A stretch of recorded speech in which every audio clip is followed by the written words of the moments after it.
Hi, welcome to AFTV. We're here in Nairobi, Kenya. We've just drawn 2-2 to Liverpool at Anfield. Robbie, we haven't lost when we've been here in Africa. And when the chips were down, 2-0 at half-time, I mean, you predicted this, but for me, I thought the game was done. Yeah, listen, well done to the Arsenal team. First of all, just got to pick up these fans over here in Kenya. They've been absolutely incredible. You know, at half-time, 2-0 down, you know, we all fell a bit down, you know what I mean? We've come all the way to Kenya. We want to see Arsenal put in a good performance, but they stuck with the team. They really, really stuck with the team, and the team fought back, and I think it was for these fans here in Kenya. So, an unbelievable performance in the second half. We dominated the second half. We were by far the better team, and we could have won it at the end. You know what I mean? They could have won it. They had the offside goal. Well, we could have won it as well, that chance with Odegaard. But at least they showed some fight in that second half. And 2-2, I think this season, you know, it's been 2 times we've played Liverpool. We haven't lost in any of the games. There's nothing really to separate the teams apart from the amount of injuries that we've had this season. Yeah. So, but yeah, a good performance by Arsenal in the end. And we should have been 2-0 up. Did you wanted that for the Kenyan fans? I'm sure. I know at half-time he was dying, like, we can't come here and lose this game. Honestly, like, we've been to Ghana, we've been to Nigeria, we've been to Sierra Leone, we've never lost a game.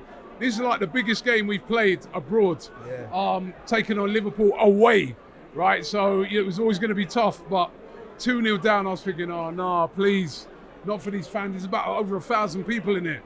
But the team recovered well, and that was a great performance for these guys here. And I think we deserved it. Yeah, I think we deserved it. I think you're right to mention that. I mean, I want to ask you, was it clear the difference in the two sides and the fact that Liverpool weren't really in the game? We had a few chances at the beginning. Saka had a really big chance. Partey had a really big chance. Didn't take it. And then within an instant, Liverpool punish you back to back straight away. Yeah. Is that the difference between the two teams? They're clinical up front? Yeah, I think that is. Like, the difference between the two teams this season is that Liverpool have been clinical. Arsenal we've drawn 13 games. We've led most of those games. Yeah. We've been in the lead. We've let teams off the hook. They've got back into it. Right, whereas Liverpool, they're clinical, you know what I mean? And they've showed that time after time this season. And they were clinical today. I thought we were dominating the game at the start. Saka should have scored. Partey should have scored. We had other chances as well. And then bang, bang, they're 2-0 up. Clinical. And it's some poor defending by us, but is that a better credit to the team, they showed a lot of fight. Is there a better performance than what you've seen of Arsenal lately in the Premier League? Because it feel like it was better? Definitely. I mean, you're away, you're at Anfield. Yeah. That is the hardest place to go in the Premier League right now, to go away to Anfield. I know they've already won the league, but it's still tough. It's still a really, really tough place to go to, especially when you're 2-0 down. Yeah. So to get back in the game, show that fight and come back, was absolutely good performance by Arsenal, and I'm really happy. I can see especially after the week we've had, you know what I mean, going away to Paris and suffering how we did. Those players, remember, they've had that game over in Paris. It's really tough to then go away to Anfield. So to show that fight, brilliant. I mean, I know Leo says no pressure FC to Arsenal, but when you saw the other teams drop that many points this week, especially the teams around us, was it important for you to see an Arsenal reaction? Hopefully, we picked up points. I know it wasn't all three, but we picked up points. Were you happy to see that considering other teams have dropped points? Yeah, of course, the pressure is on, isn't it? Because you're 2-0 down at Anfield. You don't need no more pressure than that. You're 2-0 down. So you've got to try and get back in the game. You've got to try and recover it. And we did.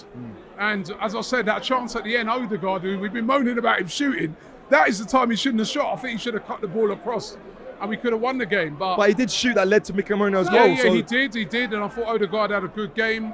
I thought in the second half we really stepped up. We really put in a good performance. And I was proud of what we did today, especially going after what we've been through in the past week. Do you know what I think you're overlooking as well?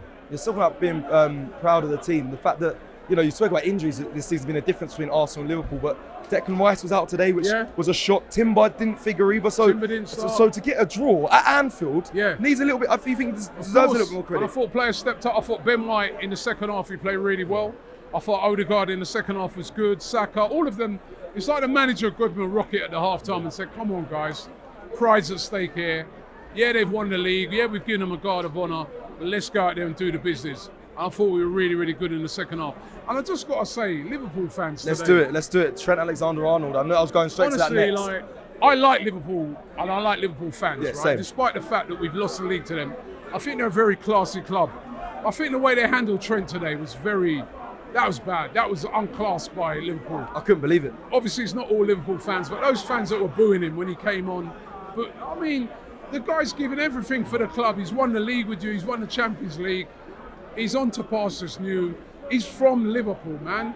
Give the guy a break. I felt bad. No, I'm with you. I'm not a Liverpool fan, and I felt bad for the guy. I'm like, they doubled down. That was a disgrace by Liverpool fans today who booed him. Not all of them, but the ones that booed him, come on. That guy's a Liverpool legend.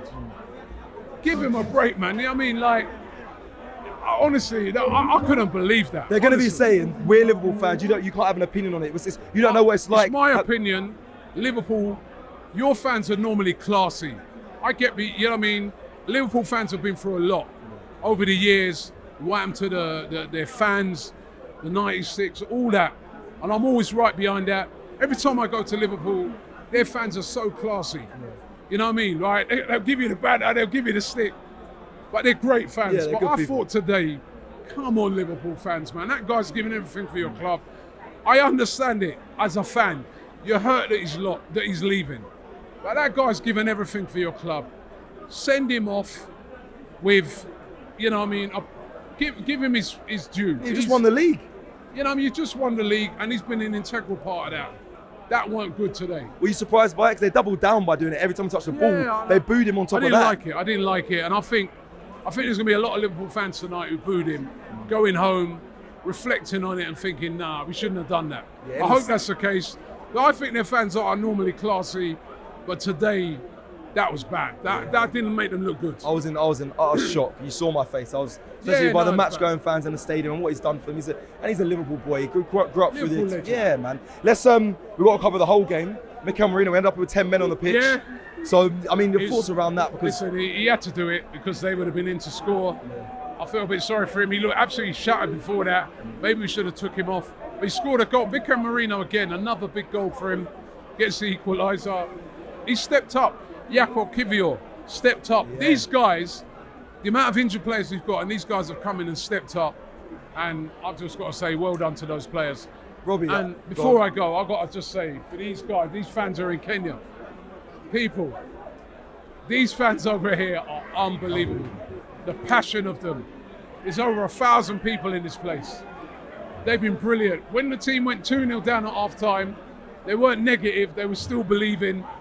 And this one here was for the Kenyan fans. You gave a rallying call at half-time. You said, fight. I want to see fight. I want to see fight. And the fans were giving it. They clearly were giving it. I predicted 2-2, and I got it right. And I think this was for the fans here in Kenya today. Well, listen, Rob, I'm going to let you go because you can see around us there's loads of people waiting to be interviewed by yourself and me as well. So thank you very much. Thank you for also bringing us here. And also thank you to all the sponsors as well that brought us here as well. Can't thank them enough. And yeah, it's a 2-2 draw, but you know, we're going to, like we said at the beginning, win, lose or draw, we're going to enjoy and party.